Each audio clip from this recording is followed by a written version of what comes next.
Chanuka Sameach. Gemara Masechet Shabbat and Daf Chaf Aleph Amud Bet teaches us Tanu Rabbanan. Mitzvah Chanuka ner ishu beito v'madrin ner lechol echad v'echad v'madrin min hamadrin Beit Shammai omrim yom rishon madlik shmona mekan ve'elach pochet v'holech uBeit Hillel omrim yom rishon madlik echad mekan ve'elach Mosif elach. Famous machlokas Beit Shammai, Beit Hillel. Beit Shammai starts off on 8, and each day goes down 7, 6, 5, etc.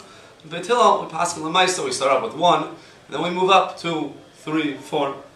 The Gemara brings a machlokas to explain the machlokas. Amar Ula Pligi Batrei Morai Marava Rav Yossi Bar Avin Rav Yossi Bar Zvid.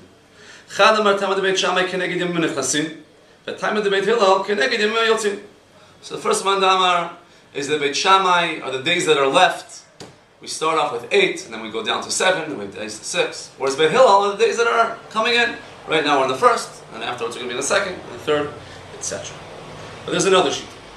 Chad Amar Tamad Beit Shammai Keneged Parei Chag, but Tamad Beit Hillel Demalin Bekodesh Ve'ein Moridin. The Beit Shammai represents the 70 parim that we have in the Chag of Sukkot. And by Beit Hillel, we have a different.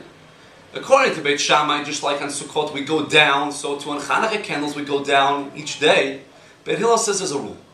When it comes to Kedusha, when it comes to Mitzvos, Malin Bekodesh Ve'ein Moridin. We always have to be moving forward, one after the next.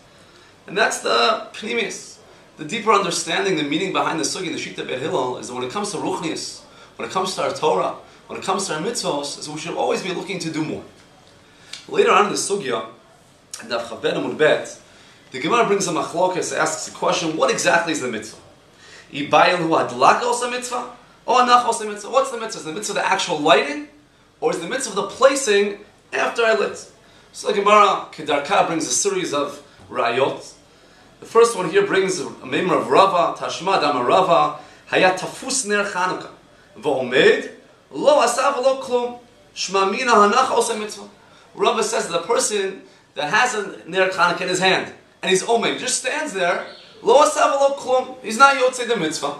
And here the Gemara brings a Raya, Shanachas Mitzvah, that's not enough to light the candle, we actually have to place it. That's the Pshat. The Rebbe Micharkov explains that there's a deeper meaning to this Gemara. If a person's Madlik in Ner Chanukah, V'omed, he's standing there, he's standing in the same place now after he did the Mitzvah, as he was in before he did the Mitzvah, Lo asav lo klum. The mitzvah isn't significant. That's the way it needs to be with all our mitzvahs, not just Chanukah lighting.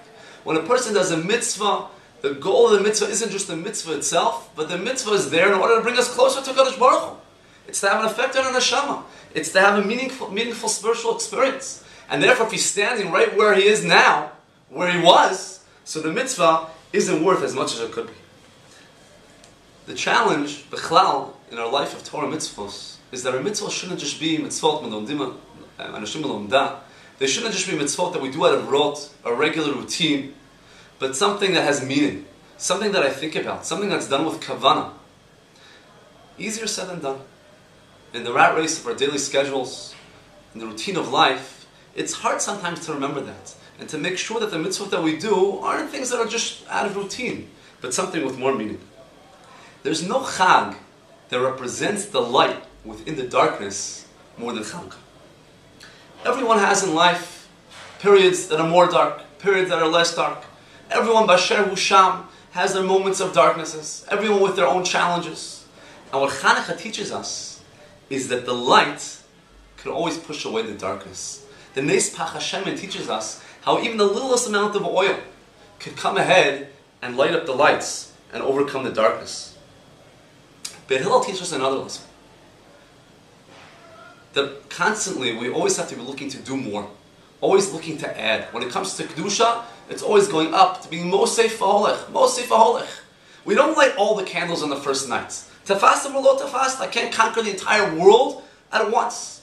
But what I have to always be doing is Mosif V'holech. Doing a little bit more, a little bit more. Everyone has to check themselves.